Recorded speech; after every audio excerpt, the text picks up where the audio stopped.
Bien-aimés dans les Seigneurs, mes chers frères et sœurs, grande est ma joie de nous retrouver encore une fois dans ce beau cadre chrétien de l'émission « Je n'ai pas honte de l'Évangile ». Soyez bénis chez vous et sur ce plateau, comme toujours, avec l'hôte principal, le pasteur Philippe Joly. Bonsoir, pasteur. Bonsoir, mon bien-aimé, comment ça va? Très bien. Et vous-même, pasteur? Oui, ça va, le Seigneur est vivant. Gloire à Dieu. Nous n'avons pas à nous plaindre, on le dit, on le répétera toujours, que la plainte ne change rien. Le Seigneur nous apprend que nous devons savoir nous contenter de ce qu'il permet dans notre vie. La Bible dit que tout peut arriver, peu importe la chose qui peut arriver, en bien ou en mal, cela est permis de l'Éternel. Et quand Dieu permet, c'est que Dieu a un but qu'il vous poursuit dans tout ce qu'il permet. La Bible dit tout ce que Dieu fait, c'est pour un but. Amen. Et nous bénissons Dieu en toutes circonstances. D'ailleurs, la Bible nous apprend à bénir, à rendre grâce à Dieu en toutes circonstances, parce que telle est la volonté de Dieu à notre égard. Et nous, à l'égard de notre Seigneur, c'est l'attitude du guerrier qui fait que, comme toujours... Le guerrier apprend à vivre en toutes circonstances et le guerrier comprend que toute chose concourt au bien de ceux qui aiment Dieu, de ceux qui sont appelés selon ses desseins. Amen. Et nous comprenons que les desseins de Dieu, c'est irrévocable et éternel. Et nous bénissons Dieu parce que nous savons que tout ce que nous vivons a déjà été écrit. Et dans l'histoire de Dieu, la fin est toujours bonne pour ceux qui lui appartiennent. Amen. Raison pour laquelle il est très important ce sujet que nous continuons de développer, qui est celui de comment devenir un guerrier dans la prière. Pasteur, comment devenir un guerrier dans la prière aujourd'hui? Quel sous-thème allez-vous nous développer pour... En fait, nous souhaiterions aujourd'hui aborder le sous-thème concernant la puissance de la prière. Seulement, avant de parler de la puissance de la prière, je voulais qu'on revienne un peu sur deux, trois points qui sont importants et capitaux par rapport à l'évolution de notre sujet. Voilà. La dernière fois, nous avions parlé du sceptre de la justice. Et quand nous avions parlé du sceptre de la justice, nous avons évoqué notamment la justice par rapport à la justice transmise. Or, quand nous parlons de la justice transmise, c'est tout ce qui touche aux bonnes œuvres que nous pouvons poser, c'est tout ce qui touche à l'expression du caractère que nous devons avoir, le caractère saint que nous devons avoir dans le Seigneur. Et dans notre vie quotidienne, ce qui émane de notre vie, parce que la Bible nous montre, les livres d'Hébreux, que nous sommes environnés d'un si grand nombre de nuées de témoins. Et toutes ces personnes nous observent, regardent notre vie et ils attendent quelque part que nous puissions refléter la vie de Christ. Quand Paul est en train de dire dans le livre de Galates au chapitre 2 au verset 20 que ce n'est plus moi qui vis, mais que c'est Christ qui vit en moi, c'est cela, cette façon de manifester la justice transmise. Or, cette justice transmise, c'est celle en fait, au-delà de la justice imputée, cette justice transmise, c'est celle en fait qui nous accorde, d'une certaine manière, l'autorité. Dans le livre des Psaumes, chapitre 110, au verset 2, la Bible nous montre que Dieu nous a donné la puissance ou l'autorité au milieu de nos ennemis. Alors, comme nous sommes au milieu des ennemis, ça veut dire que nous sommes environnés des gens qui nous veulent du mal. Les gens qui cherchent à nous détruire, les gens qui ne souhaitent que notre échec, les gens qui ne souhaitent que notre mort, les gens qui ne souhaitent que notre maladie, les gens qui ne souhaitent que notre frein.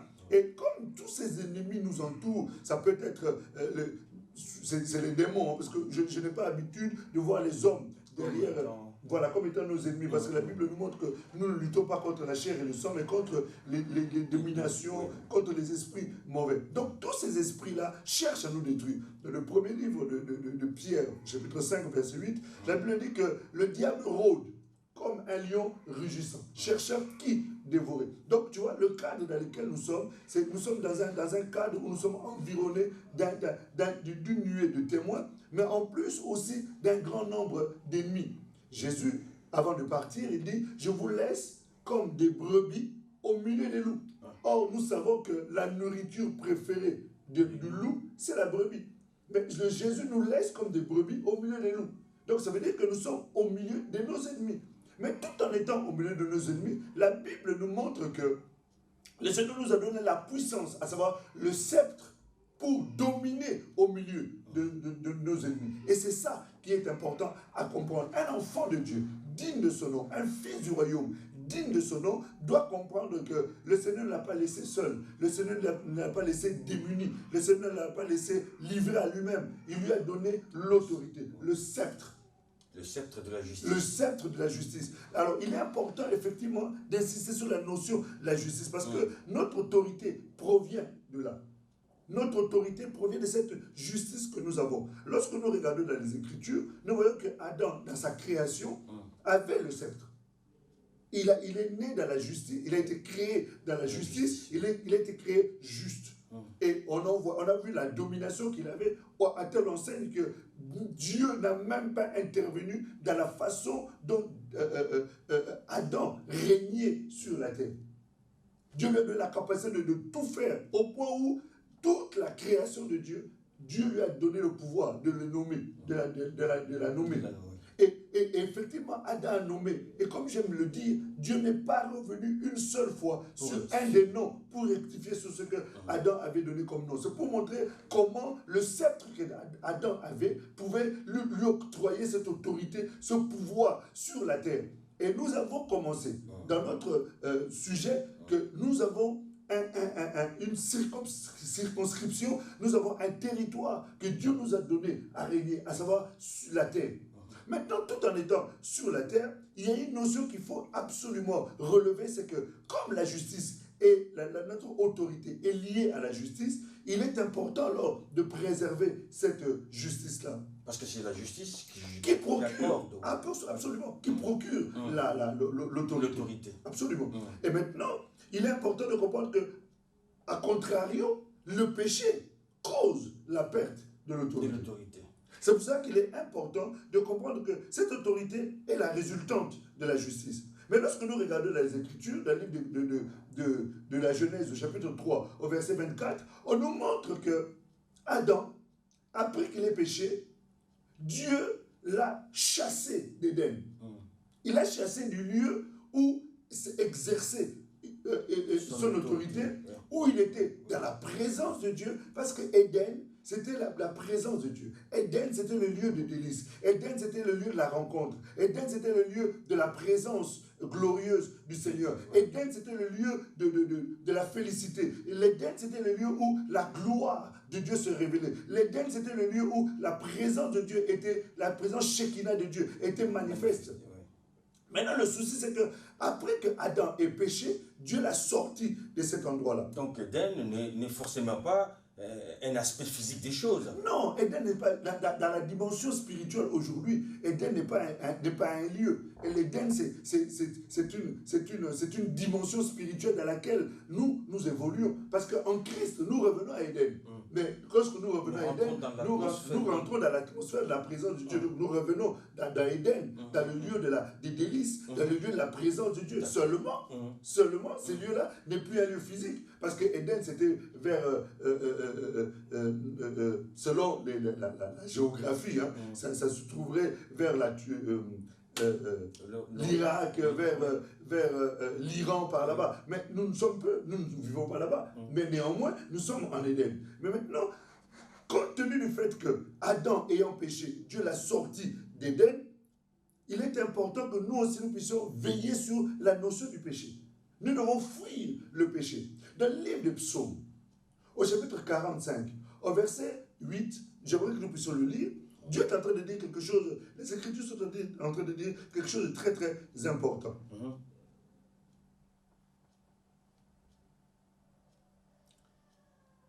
Psaume 45.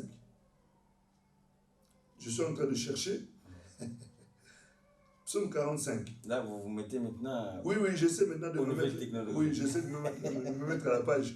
Parce que je me rends compte que tout le monde évolue sauf moi.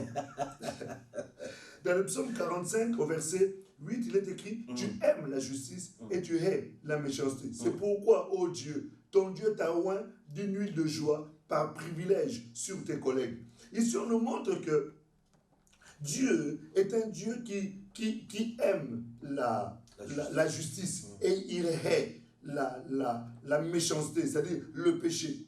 Et au travers de ce passage, on nous montre que nous avons un privilège. Ce privilège-là, c'est l'autorité, c'est le pouvoir, c'est l'huile. On nous parle de l'huile. L'huile est l'image ou le symbole de l'onction. L'onction est le symbole de la puissance, de l'autorité que Dieu nous donne. Tu vois. Et ici, on nous dit, Dieu t'a oint d'une huile qui te donne le privilège sur tous tes collègues.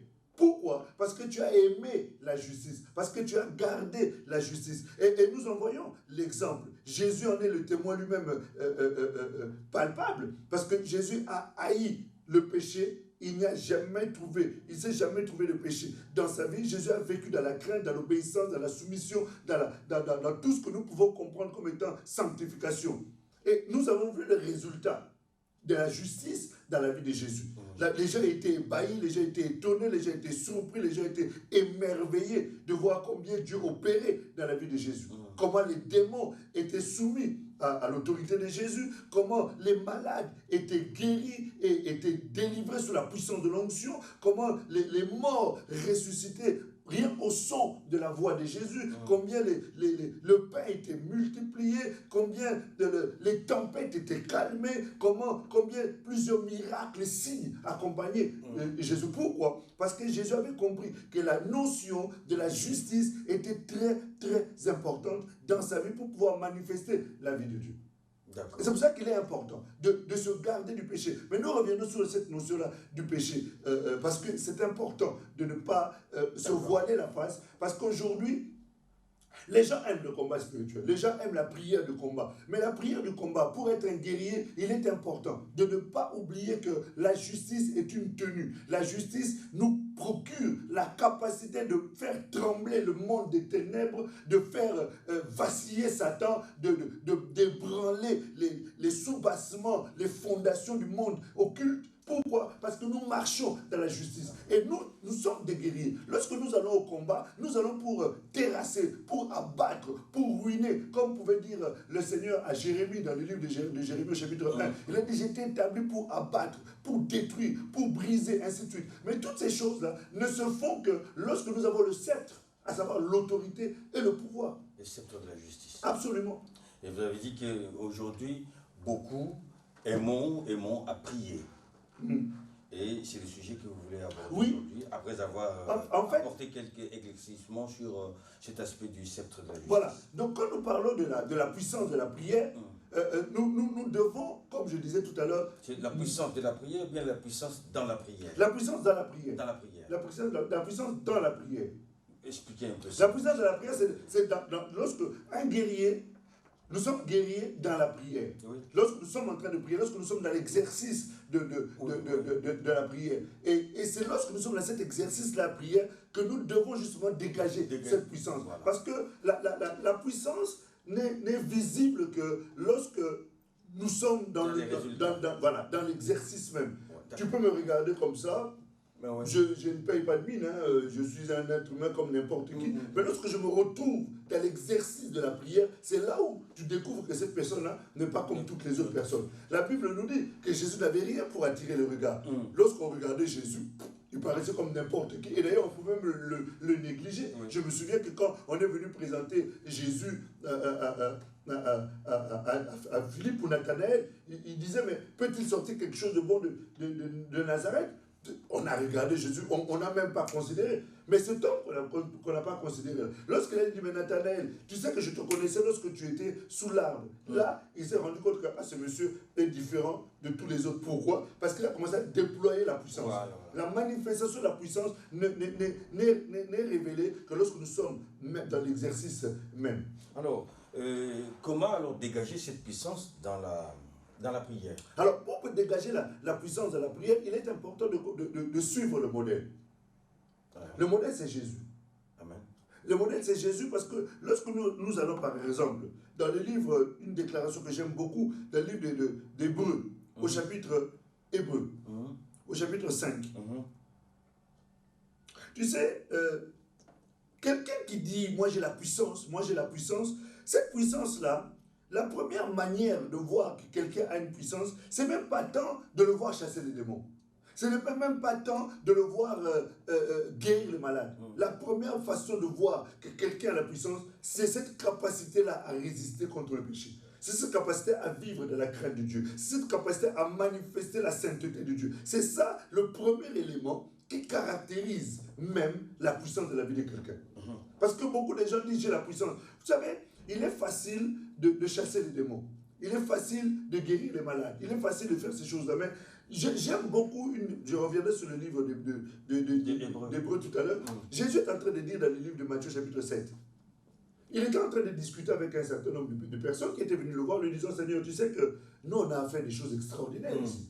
On a fait ceci, on a guéri les malades, on a ressuscité les morts, on a fait ceci, on a fait cela. Jésus les a regardés. Il a dit, mais vous savez, dans tout ce que vous avez fait là, curieusement, je ne savais même pas que vous existiez. Pourquoi? Parce qu'il a dit, vous êtes des serviteurs d'iniquité. En fait, il leur a montré que la puissance dont vous dites avoir dégagé, avoir libéré, en restant les morts, en guérissant les malades, en cela, en fait, vous ne l'avez pas. C'est moi qui ai honoré mon nom parce que ma parole a été annoncée et il fallait que je glorifie mon nom parce que ma parole ne peut sortir et retourner auprès de moi sans avoir accompli mes effets. Mais vous êtes des serviteurs d'iniquité. Pourquoi il dit iniquité? Parce que ces gens-là étaient incapables de vivre dans la justice, étaient incapables de vivre dans la justice, pas la justice impliquée, mais la justice transmise, c'est-à-dire manifester le caractère, manifester les œuvres justes, manifester la sainteté de Dieu. Ils en étaient incapables. C'est pour ça que Jésus les a appelés serviteurs d'iniquité, pour dire que tout ce que vous avez fait, c'est moi qui ai honoré mon nom. J'ai glorifié ma parole. Mais vous n'êtes pas des serviteurs de justice. Bref, pour que nous puissions revenir dans la notion de la puissance n'est dégagée qu'en fonction de la sainteté. Dans le livre d'Hébreux, pour revenir à notre passage, au chapitre 5, au verset 7, la Bible nous dit ceci.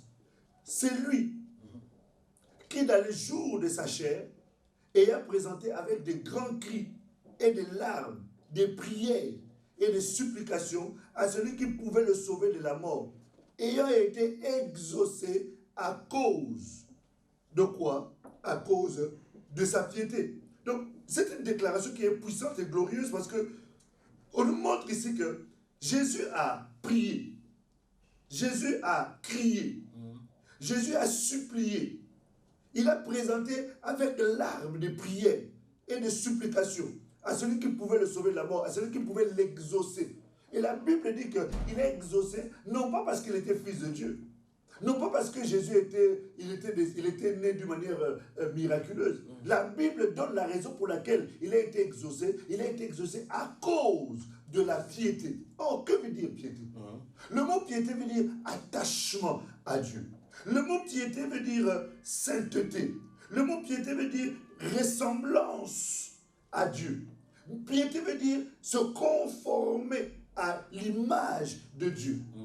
Piété veut dire devenir une icône, l'icône sur laquelle lorsqu'on clique, on voit le programme de Dieu s'afficher. C'est ça la notion de la piété. Et c'est à cause de cela que Jésus a été exaucé. Nous comprenons que lorsque nous voulons dégager la puissance dans la prière, il est important de suivre le modèle du Seigneur qui, lui, dans ses jours de la chair, c'est-à-dire que quand on parle des jours de la chair, il faut comprendre qu'on est en train de parler de la notion de l'humanité de Jésus. C'est-à-dire que Jésus était entièrement homme, de même que Jésus était entièrement Dieu. Mais quand on parle dans ces jours de la chair, on est en train de montrer que là, Jésus n'était pas soutenu par le Saint-Esprit, n'était pas soutenu par la puissance de Dieu. Il était tout simplement un homme qui était en train d'obéir à la volonté de Dieu. Et quand on est en train de parler des temps dans lesquels il était, c'était des temps d'angoisse, des temps d'agonie, des temps de souffrance, des temps difficiles. Mais il a tenu pendant ce temps-là, dans la prière, il a tenu dans les supplications. La Bible dit avec cris et larmes. Quand on parle de cris, c'est qu'il y a une douleur. Quand on parle de larmes, c'est qu'il y a une souffrance.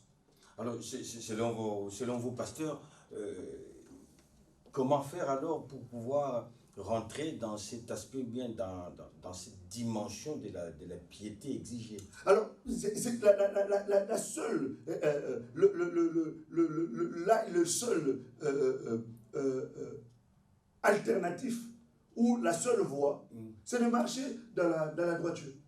C'est de marcher dans la droiture. Vous savez, frère, s'il y a une chose que Dieu aime, s'il y a une chose qui fait vibrer le cœur de Dieu, c'est de voir un homme sur la terre, dans un monde miné, dans un terrain miné, dans un terrain environné de pièges, environné de séduction, environné de péché, environné de tout ce qui peut emmener la chair à être satisfaite, de voir cet homme-là se démarquer de par sa sainteté, de par son obéissance, de par sa piété, de par sa sanctification, de par la crainte qu'il manifeste de Dieu. Et c'est ça que Dieu désire. Donc, un des points, le premier des points pour manifester la puissance de la prière, c'est de marcher dans la droiture. Dans le premier livre de Pierre, au chapitre 3, au verset 7, la Bible nous dit ceci. Allons-y ensemble.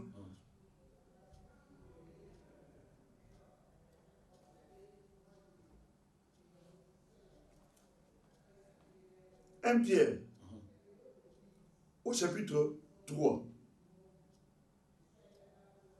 Au chapitre 3, au verset 7, la Bible dit, c'est curieux, parce qu'on pourrait croire que c'est ce que je veux dire là. Marie, montrez à votre tour de la sagesse dans vos rapports avec vos femmes, comme avec un sexe plus faible. Honorez-les, comme devant hériter avec vous de la grâce de la vie. Qu'il en soit ainsi, afin que rien ne fasse obstacle à vos prières. Afin que rien ne fasse obstacle à vos prières. Ici, on nous montre que marcher dans la droiture inclut aussi la notion de la relation du couple. Parce qu'on ne peut pas... Je vois par exemple des gens qui se sont disputés à la maison, et puis qui viennent tranquillement lever les mains. Seigneur, au nom de Jésus, j'entends des choses. Mais tout ce que tu es en train de faire là, c'est du bruit et rien que du bruit. Tu ne dégages aucune puissance dans la prière. Pourquoi? Parce que dans la maison, entre ton mari et toi, il y a discorde. Entre ton mari et toi, il y a mésentente. Entre ton mari et là, toi... c'est pour ceux qui sont en couple. Bah, ça va de soi. Je parle d'un couple, je ne parle pas de deux copains ou copines. Parce que ici, quand nous parlons de mari, j'aimerais le relire. Hein. La Bible dit clairement, Marie, montrez à votre tour de la sagesse dans vos rapports avec vos femmes. C'est-à-dire, on ne parle pas de copains et copines, on parle pas de concubins, on ne parle pas des gens qui ont décidé un jour, parce que les difficultés de la vie ont fait que j'ai été chassé chez ma tante, j'ai été chassé sur mon oncle, alors bon, venons, vivons ensemble. Je ne parle pas de ça. Je suis en train de parler de mari et femme, des gens qui officiellement sont mariés devant Dieu, devant les parents, devant l'église, devant la mairie. Enfin, je parle de ceux-là. Ça, c'est un aspect un aspect dans ce qui concerne la marche dans la droiture. Voilà, parce que nous sommes en train de parler de la puissance de la prière. Or, pour marcher dans la droiture, un des éléments qui permettent que nous puissions dégager cette puissance de la prière, c'est marcher dans la droiture. Ouais. Et on est en train d'essayer de voir des éléments, quelques éléments. Vous avez donné cet élément de la vie de couple. Avez-vous un autre élément Il est important de comprendre ici déjà. Parce que la maison est un lieu où nous exerçons réellement notre caractère. C'est l'école de Dieu, en réalité, la maison. Le couple, le cadre familial est le lieu où nous pouvons démontrer si nous sommes dans la droiture ou non, ou si nous sommes brisés ou non, si nous sommes nés de nouveau ou non, si nous sommes transformés. C'est le lieu par excellence, c'est l'école de Dieu. Parce que tu as ta femme tous les jours, tu as ton mari tous les jours, tu dois supporter ses faiblesses. Supporter. Non, nous ne sommes pas les enfants. Nous sommes seulement dans la relation entre l'homme et la femme. Tu as vu ici, dit, Marie, montrez de la sagesse dans vos relations avec vos femmes. On n'a même pas touché aux enfants. Pourquoi? Parce que la manière de vivre ensemble permettra ou non à ce que nous puissions dégager de la puissance dans notre prière. Parce que la Bible nous dit que si nous ne le faisons pas, cela risque de faire obstacle à nos prières. C'est-à-dire, nous ne pourrons pas dégager l'autorité dans notre prière pour pouvoir avoir l'exaucement dans la prière ou pouvoir renverser. Parce que quand un homme et une femme vivent ensemble, ils ont des temps de prière. Mais comment pouvons-nous prier ensemble si toi et moi nous nous entendons pas? Voilà. S'il n'y a pas le courant qui passe pas. Nous nous sommes disputés le matin, le soir nous voulons prier sans que nous nous soyons réconciliés. Nous ne sommes pas parlé pendant 2-3 jours, et puis chacun prie de son côté. Mais qu'est-ce que nous sommes en train de faire à ce moment-là? Nous sommes en train de donner l'avantage au diable. Mais à la manière de ceux qui diront, Dieu fera grâce. Non, Dieu ne fait pas grâce. Dieu a déjà fait grâce. Et il nous a donné les éléments pour que nous puissions justement vivre cette grâce-là. Et la grâce, la Bible nous dit dans le livre de Tite, au chapitre 2, au verset 11, la Bible dit, la grâce, source de salut, nous enseigne à vivre comment? Dans la piété. Tu vois? Et c'est là, cette notion de la droiture. Donc, c'est ce qui veut dire que lorsque on est dans un couple, c'est important pour moi de pouvoir insister sur cet aspect-là, parce que c'est vrai, quand on est célibataire, c'est autre chose. Et nous viendrons à d'autres points tout à l'heure. Mais quand on est dans un couple, il est très important. S'il y a une chose que le diable n'aime pas, c'est de voir les gens s'entendre. Et il fera de son mieux, par tous les moyens nécessaires, pour faire en sorte que vous ne soyez pas dans la communion. Ça peut être par une parole, ça peut être un geste, ça peut être un oubli, ça peut être une advertence. Et quand on fait ces choses-là, sans le vouloir, et que le partenaire n'a pas compris et n'a pas exercé la sagesse dans sa façon d'être, qu'est-ce qu'il va faire? Ça va poser un problème. Et quand ça va poser un problème, ça va me faire obstacle à la prière. Parce que nous sommes en train de parler de la puissance dans la prière.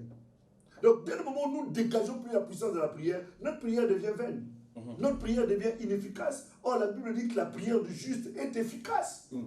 Or, quel est ce juste-là? C'est celui qui est dans la justice. C'est celui qui marche dans la justice, dans sa relation avec sa femme, qui sait supporter sa femme, et dont la femme aussi sait supporter son mari, qui sait pardonner, et qui aussi accepte le pardon de son mari, et qui sait donner aussi le pardon. Donc, toutes ces choses-là font que, lorsque nous entrons dans la prière, nous pouvons dégager la puissance contre les assauts de l'ennemi, repousser les puissances des ténèbres, briser leurs plans, anéantir leurs projets, les projets contre nos enfants, les projets contre nos finances, les projets contre nos propres projets, les projets contre nos entreprises, les projets contre beaucoup de choses que nous pouvons faire par rapport à notre santé, parce que le diable fera tout.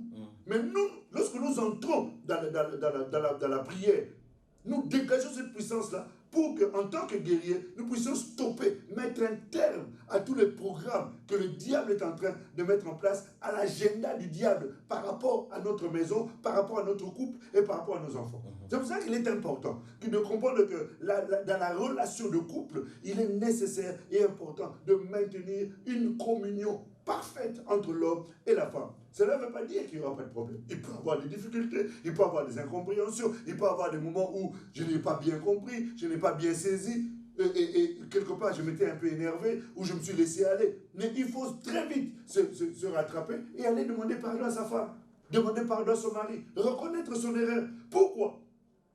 Parce que nous ne devons pas donner la liberté au diable, lui donner accès au diable. La Bible dit que le soleil ne se couche pas sur votre colère, de peur que vous donniez accès au diable. Et comme nous ne voulons pas que le diable ait le dessus, dès le moment où nous nous rendons compte que mon mari et moi ça ne va pas, il faut avoir l'humilité d'aller voir l'autre, lui dire chérie, pardonne-moi. Mes pensées, mes paroles ont dépassé mes pensées, je te présente mes sincères excuses.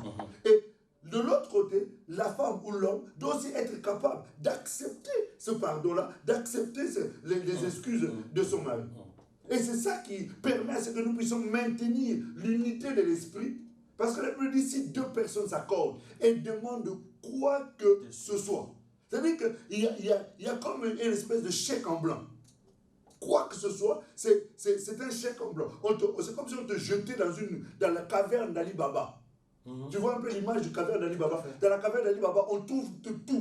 Or, dans le grenier du Seigneur, c'est aussi comme une forme de caverne d'Ali Baba. Oui, c'est au-delà de ça. Parce que lui crée même des choses qui n'existent pas. Tu vois, tu arrives là-dedans, tu peux te procurer tout ce dont tu as besoin. Mais pour se procurer ces choses-là et être exaucé dans sa prière et dégager la puissance dans la prière, il est important que la notion de la droiture, la notion de l'entente, la notion de la communion, la notion de l'unité soit maintenue dans le couple. Tu vois? Oui. Voilà. Et ça, c'est le premier point que nous voulions relever. Le deuxième point que nous voulons relever, c'est un point qui est lié dans le positionnement. De savoir que lorsque nous allons en tant qu'un guerrier dans la prière, nous devons savoir à quel titre, quelle est la qualité qui nous permet d'aller prier.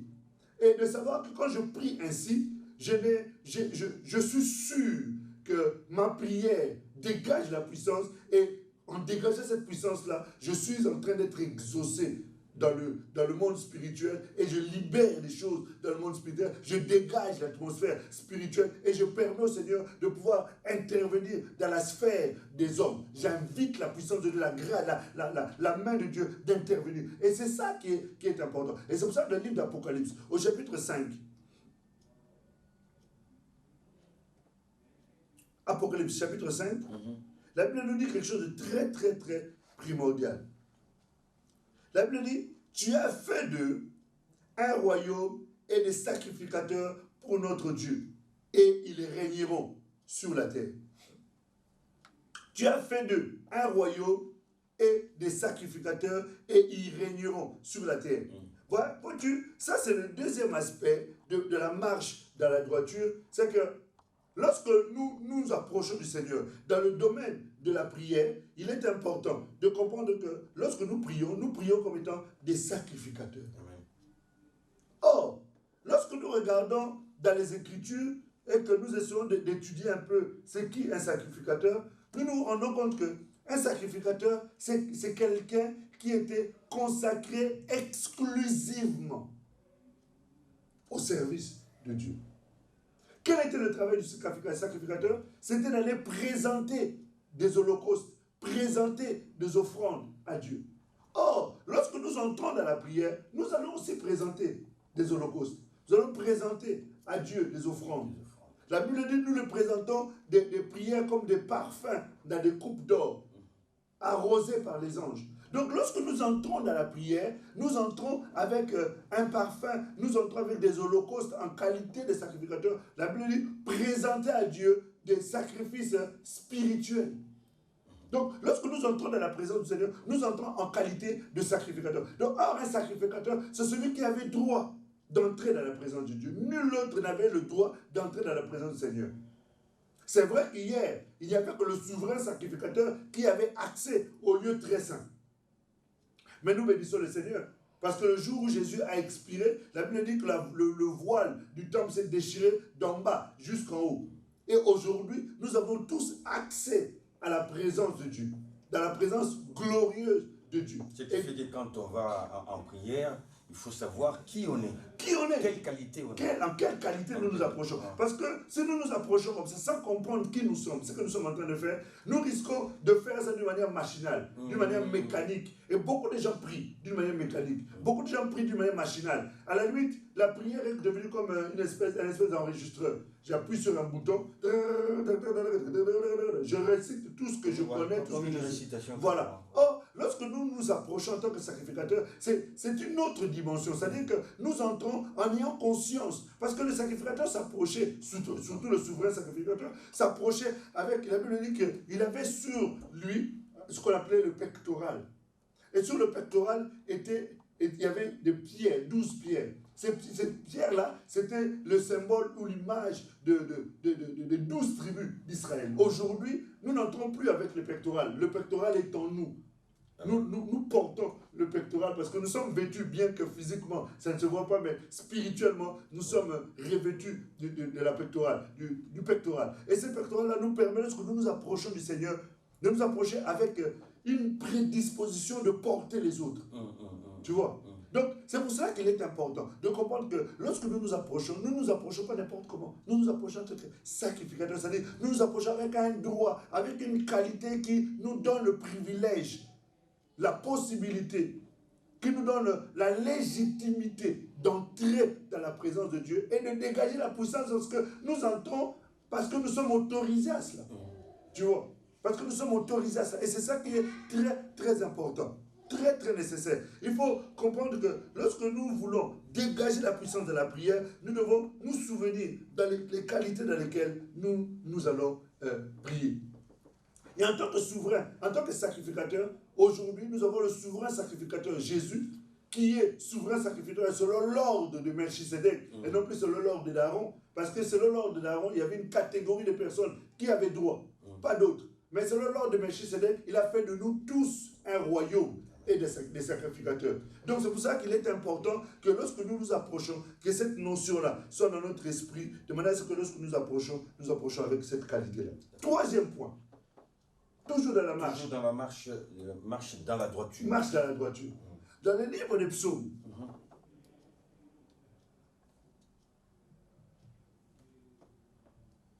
dans le livre des psaumes, au chapitre 97,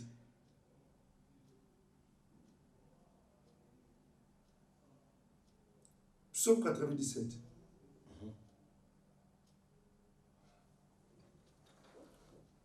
Psaume 97, au verset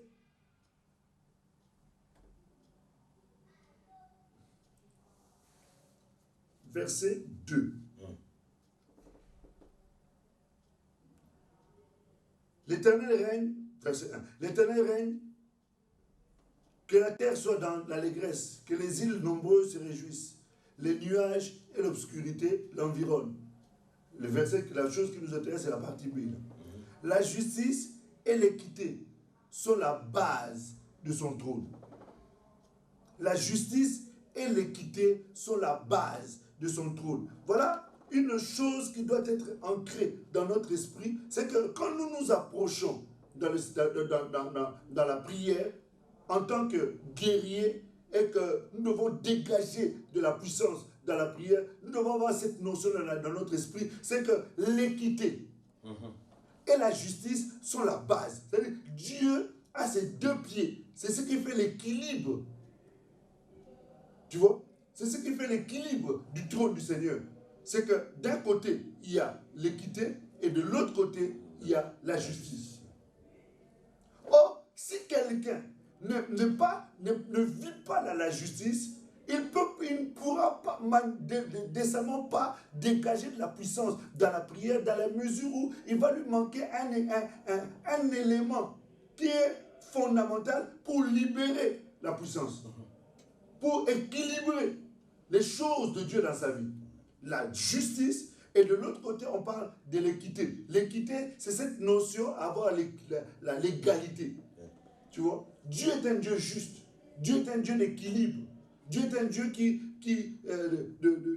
fait les choses de telle sorte qu'il n'y ait pas une chose qui dépasse l'autre. Donc, vous voulez dire avoir le sens de savoir faire la part des choses.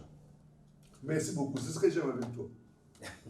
Tu vois, c'est important. Tu sais, ces choses paraissent, ces choses paraissent simples.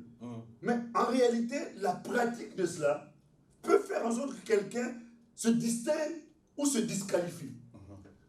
Peut faire en sorte que quelqu'un devienne un élément dangereux dans le monde des ténèbres ou devient un sujet de moquerie dans le monde des ténèbres. Parce qu'il n'a pas su faire la part des choses. Parce qu'il n'a pas su faire la part des choses et surtout, il n'a pas respecté l'équilibre du trône du Seigneur.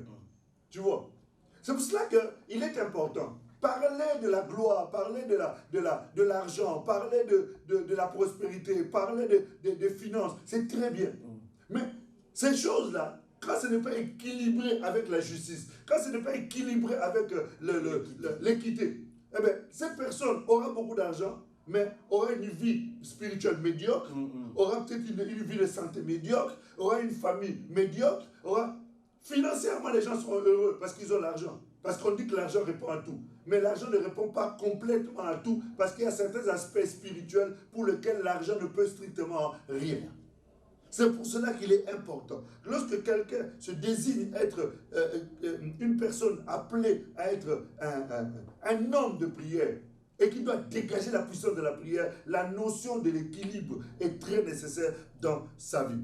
Un autre point que nous aimerions aborder avant de clôturer aujourd'hui, c'est qu'on est en train de donner encore dans le livre d'Ésaïe, au chapitre 32. Nous rappelons que ce quatrième point-là rentre dans l'ordre dans la droiture. Voilà, ça rentre toujours dans la marche, dans la droiture. C'est quelque chose de très fondamental, mon bien-aimé Ventouze. Vous avez dit Ésaïe 32? Ésaïe, chapitre 32, nous allons lire le verset 1. D'accord.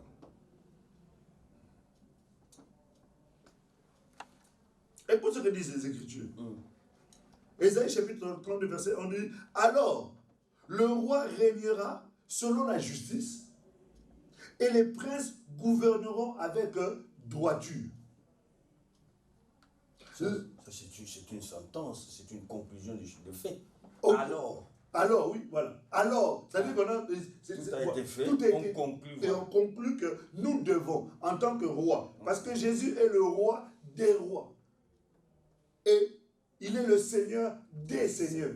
C'est-à-dire que le roi, Jésus est roi, il règne sur qui sont ces rois sur lesquels il règne? C'est nous. Et on nous dit ici que les princes gouverneront avec droiture. Quand on est en train de parler des princes, ce sont les fils du roi. Oui. En même temps, nous en tant qu'enfants de Dieu, nous sommes des princes. Oui. Et en tant que prince, nous devons régner ou gouverner avec droiture. Mais nous allons gouverner où? Nous gouvernons ici sur la terre. Nous gouvernons dans le monde spirituel. Nous gouvernons ici normalement en tant qu'enfants de Dieu. Nous devons dégager une puissance qui fait que dans le monde spirituel, nous gouvernons, nous régnons, nous contrôlons les choses. Nous ne devons pas être contrôlés. Nous ne devons pas être gérés. Mais pour pouvoir régner, nous devons régner avec justice. C'est la justice qui nous permet de régner. C'est la justice qui nous permet d'avoir la capacité dans le monde des ténèbres. Quand je dis au nom de Jésus, j'interdis aux esprits d'entrer dans ce lieu. Ils ne peuvent pas s'approcher de la maison. Quand je dis Satan lâche, il est obligé de lâcher. Quand je dis je t'ordonne de libérer, il est obligé de libérer. Pourquoi? Parce que je suis en train d'exercer ce qu'on est en train de dire ici. Le règne.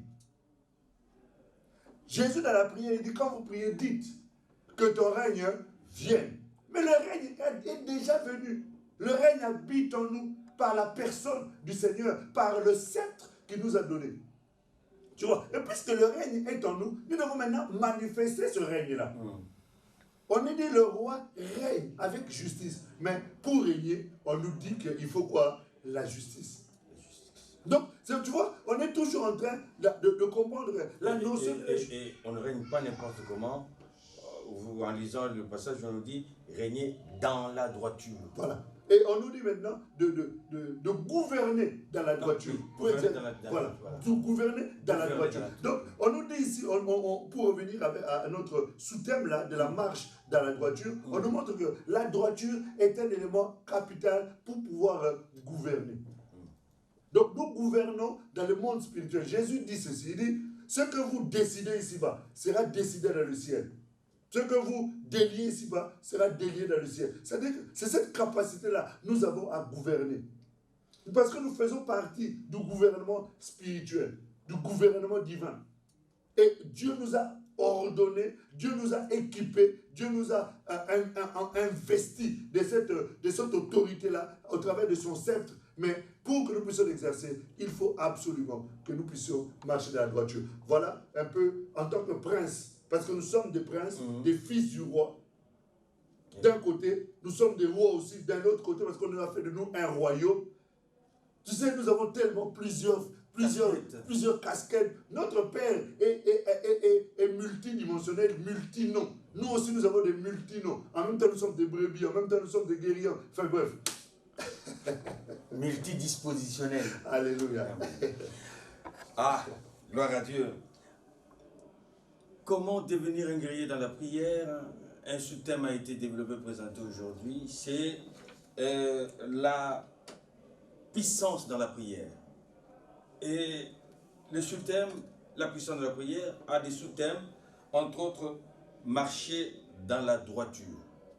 Je me retourne vers vous, pasteur. Vous avez donné 4 points de la marche dans la droiture. Le premier point... La liste n'est pas exhaustive. Hein. D'accord. Alors, pouvez-vous ramasser tous ces 4 points que vous avez, les 4 points là que vous avez présentés, et les transformer à une exhortation à une sœur, à un frère qui nous regarde ce soir?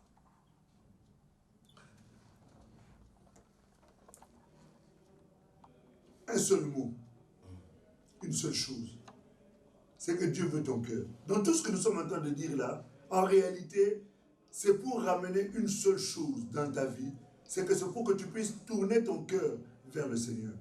En réalité, toutes ces choses que nous sommes en train de dire nécessitent seulement que tu puisses prendre une décision de donner ton cœur au Seigneur pour qu'il ait la possibilité d'accomplir toutes ces réalités-là que nous sommes en train d'évoquer. Aujourd'hui, ta maison est devenue un terrain d'atterrissage des sorciers. Elle est devenue un terrain d'atterrissage des magiciens. C'est devenu un terrain d'expérimentation de tous les petits démons qu'on met au service. Pourquoi? Parce que tu as négligé la justice que Dieu aime et tu as embrassé la méchanceté. Tu as rejeté la justice et tu as commencé à vivre selon tes propres principes. Tu as rejeté la justice pour vivre selon tes propres philosophies, tes propres conceptions, tes propres imaginations. Dieu, tout ce qu'il te demande, c'est de revenir vers lui. Enfant de Dieu, je sais que tu es en train de lutter contre un certain nombre de choses. Mais toutes ces luttes-là, la victoire réside dans la justice que Dieu t'a accordée, la justice imputée et de la justice transmise. Tout cela réside dans le sceptre, l'autorité que le Seigneur a déjà mis à ta disposition pour qu'au milieu de tes ennemis, tu puisses dominer. Genèse 1:26 voulait que tu domines. Tu avais perdu cette domination. Mais ici, le Seigneur nous a redonné cette domination. La Bible dit à tous ceux qui l'ont reçu, à ceux qui croient en son nom, il leur a donné le pouvoir, la domination, l'autorité, l'exousia. Il t'a redonné le sceptre pour que tu puisses enfin ne plus être sujet au combat inutile, mais devenir celui qui marche au-dessus de ses ennemis, celui qui contrôle ses ennemis. Que tu aies le privilège de l'huile sur ta vie, comme nous l'avions lu tout à l'heure dans les psaumes. Voilà en quelques 2-3 mots, parce que résumer ces choses-là serait trop difficile. Mais ce que je veux ce soir, ou ce que le désir du cœur du Seigneur, est que tu tournes tes regards vers lui. Et si tu prends cette décision maintenant réellement dans ton cœur, parce que la Bible dit, vous connaîtrez la vérité, et la vérité vous affranchira. Si tu entends cette vérité et que tu la reçois réellement, je peux prier avec toi. Il n'y a pas besoin de faire 50 heures de prière. Une seule parole suffit. Vous savez, quand vous êtes devenu un guerrier dans la prière et que vous vivez dans la justice, la puissance qui se dégage de la prière ne nécessite pas 50 000 paroles.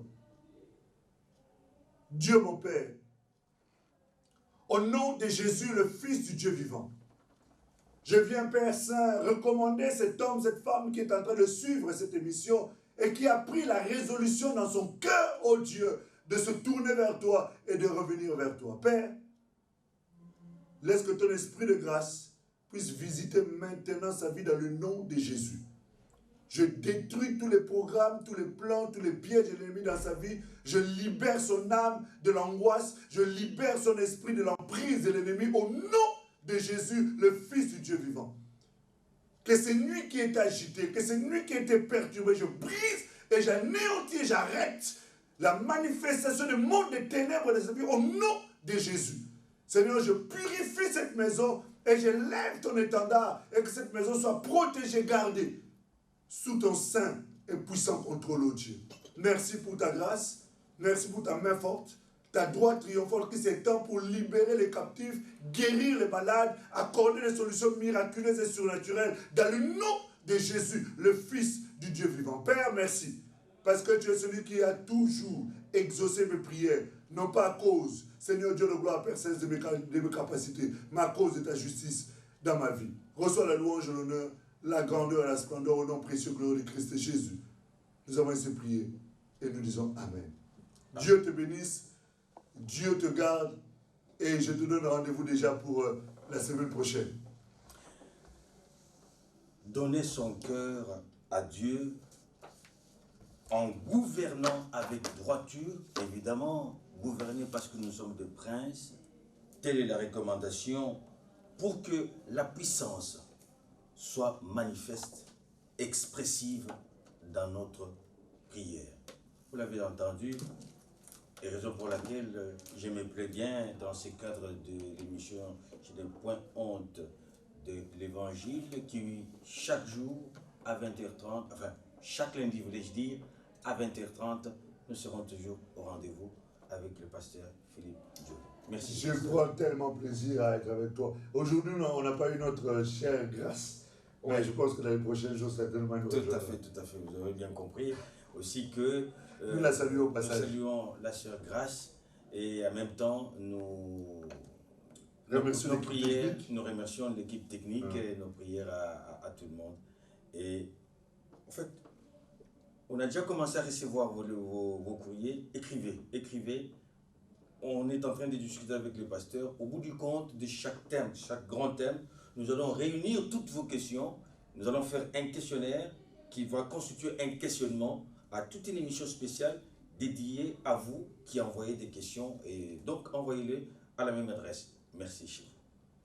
Que Dieu vous bénisse. À bientôt. Merci, pasteur. Merci beaucoup. Merci.